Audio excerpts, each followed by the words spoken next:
ലോകത്തിലെ ഏറ്റവും വലിയ ചൂടുള്ള മരുഭൂമി അഥവാ ഉഷ്ണമരുഭൂമി സഹാറയാണ്.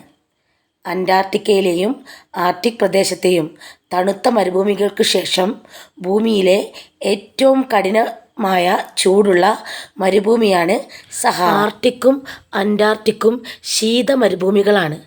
എന്നാൽ ഏറ്റവും ചൂട് കൂടിയ ഉഷ്ണമരുഭൂമിയാണ് സഹാറ. സഹാറ ആഫ്രിക്കൻ ഭൂഖണ്ഡത്തിൻ്റെ വടക്കുഭാഗത്താണ് സ്ഥിതി ചെയ്യുന്നത്.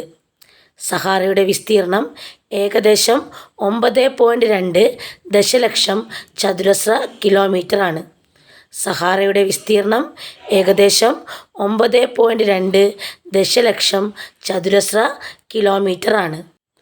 സഹാറ വ്യാപിച്ചു കിടക്കുന്ന രാജ്യങ്ങളാണ് Algeria, Egypt, Libya, Morocco, Sudan തുടങ്ങി 11 രാജ്യങ്ങളിലായി സഹാറ വ്യാപിച്ചു കിടക്കുന്നു.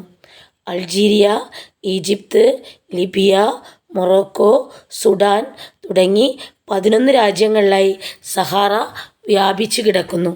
ലോകത്തിലെ ഏറ്റവും ചൂട് കൂടിയ മരുഭൂമി സഹാറ മരുഭൂമിയാണെങ്കിലും വലിപ്പത്തിൽ 3-ാം സ്ഥാനമാണ് സഹാറ മരുഭൂമിക്ക്. അതായത് ലോകത്തിലെ ഏറ്റവും ചൂട് കൂടിയ മരുഭൂമി സഹാറയാണ്. ചൂട് കൂടിയ മരുഭൂമികളിൽ 1-ാം സ്ഥാനം സഹാറയ്ക്കാണ്. എന്നാൽ വലിപ്പത്തിൽ സഹാറയ്ക്ക് 3-ാം സ്ഥാനമാണ്. ഏറ്റവും വലിപ്പം കൂടിയ മരുഭൂമി അന്റാർട്ടിക്കയാണ്. 2-ാം സ്ഥാനം ആർട്ടിക്കാണ്. ഇത് രണ്ടും ശീത മരുഭൂമികളാണ്. സഹാറയ്ക്ക് വലിപ്പത്തിൽ 3-ാം സ്ഥാനമാണ്. ലോകത്തിലെ ഏറ്റവും വലിപ്പം കൂടിയ ഉഷ്ണമരുഭൂമിയും മൊത്തത്തിലുള്ള പട്ടികയിൽ വലിപ്പത്തിൽ 3-ാം സ്ഥാനവുമാണ് സഹാറയ്ക്കുള്ളത്. ഈ വീഡിയോ ഇഷ്ടമായാൽ ലൈക്ക് ചെയ്യുക, സബ്സ്ക്രൈബ് ചെയ്യുക. കൂടുതൽ PSC വീഡിയോകൾ ലഭിക്കാനായി ബെൽ ബട്ടൺ അമർത്തുക. താങ്ക്